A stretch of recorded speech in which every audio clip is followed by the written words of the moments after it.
Joining us now, one lawmaker reportedly up for multiple positions that doesn't describe exactly who this gentleman is. Tennessee Senator Bill Hagerty, the rarest of individuals.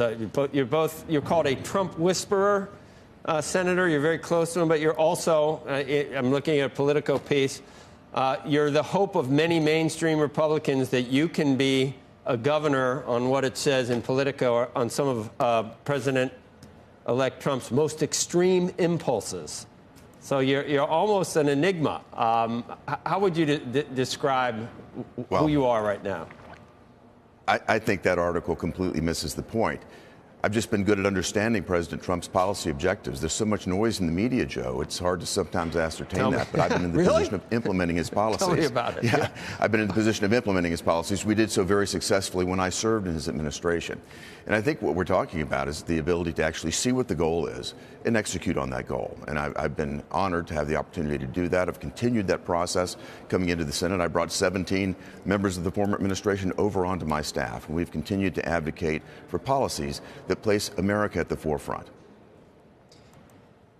You know, I'm looking at some of the people that have, complicated relationships with the president. They love you, and they say you could be commerce, you could be treasury, you could be state. It's really across the board. Can you give us any? Can you foreshadow what might be in the cards for you, Senator? The decisions that President Trump is going to make on his cabinet are going to be highly personal to him. As you said, I've known him for a long time. I get along with him very well and have the highest respect for him. And in that regard, it's his decision. I'm the last person that's going to get in front of that. But he's going to put together a wonderful team. He's already in the process of doing it. I've been very impressed with the people that he's brought on board so far. You're in the middle of what has turned into quite the saga between the three possible majority leaders.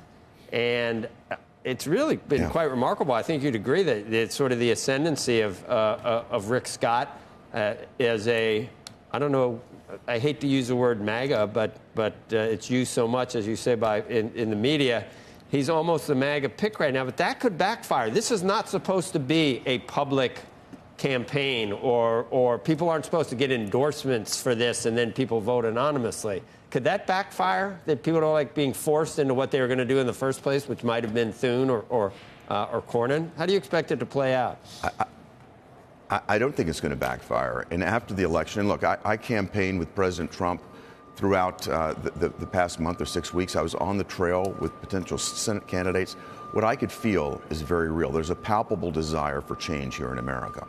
And what I've told each of the candidates is that it's absolutely critical that they work arm in arm and hand with President Trump as he affects the agenda that the American public overwhelmingly voted for. An agenda that they've supported and that we've seen absolute support that we haven't seen in decades. It's 36 years since we've seen a landslide like this. That is a sea change. And I came out after the election and said, I'm going to endorse Rick Scott because he is most aligned. His stated positions are most aligned with that of the Trump agenda. I've seen many more senators come along and say that they're going to vote for Rick Scott, too. We'll find out later this morning. But that would be my expectation right now. We're going to see a major change here in the Senate. Do you think it's not analogous to Republicans that when we see Democrats go too far to one side or another, it usually in 2 years there's a reckoning. The country just says, hold on a second. This isn't what we're in for. I mean, don't you think that there could be some losses in both houses if it gets too, if you have Rick Scott, you have, all the cabinet appointments, and you have Vivek Ramaswamy and Elon Musk and President Trump. I mean, it just sounds like it could be, you think Americans are ready for this and want this. Well, I think given the magnitude of the landslide that President Trump won with, if we don't step up and address the agenda that he ran on, that's where we run the risk of losing our majority. I think we've got to step up and deliver on the promises that were made. That's our objective right now. And President Trump is putting in place people. Look at the government efficiency department that he's putting in place with Vivek Ramaswamy and Elon Musk, two extraordinarily talented individuals that will look at what I see as the most ineffective bureaucracy that I've ever dealt with. There's a huge opportunity to reduce costs there. You think about the deregulatory thrust that President Trump will put in place. He's going to put us back into the oil and gas business again. Every one of these activities will lower inflation. that's going to have a dampening effect on inflation. It seems that most of the analysts are looking at the tax package that will come through. Again, the Treasury Secretary, whomever that is needs to be 120% focused on bringing together a tax package early next year that incentivizes more capital investment in America. We're not talking about the cuts. We're talking about incentives that will create more opportunity here in a faster growing economy. That's the focus here. And if we can deliver that, I think the American public are going to resoundingly support us.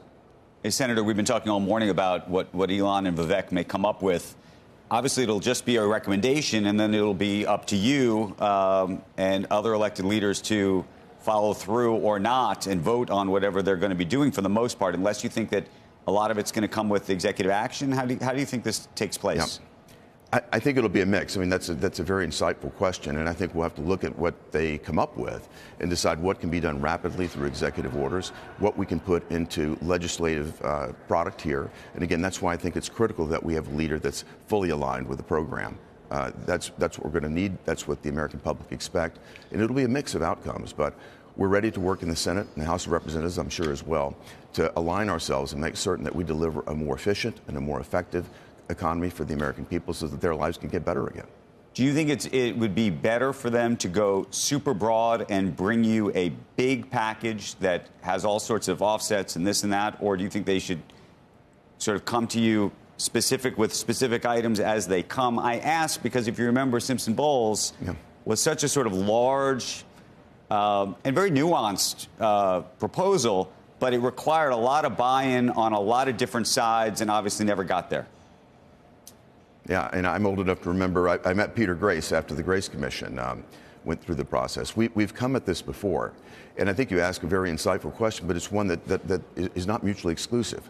I think we can find near-term opportunities, low-hanging fruit, that we should go after with gusto. At the same time, I hope President Trump does challenge them to come up with an overarching framework that we can use both legislatively and through executive orders to come in and make major change that will improve the efficiency of what is the world's largest bureaucracy. It's got to be addressed. It needs a hard look, and I can't imagine two more talented people to lead that effort than Elon and Vivek.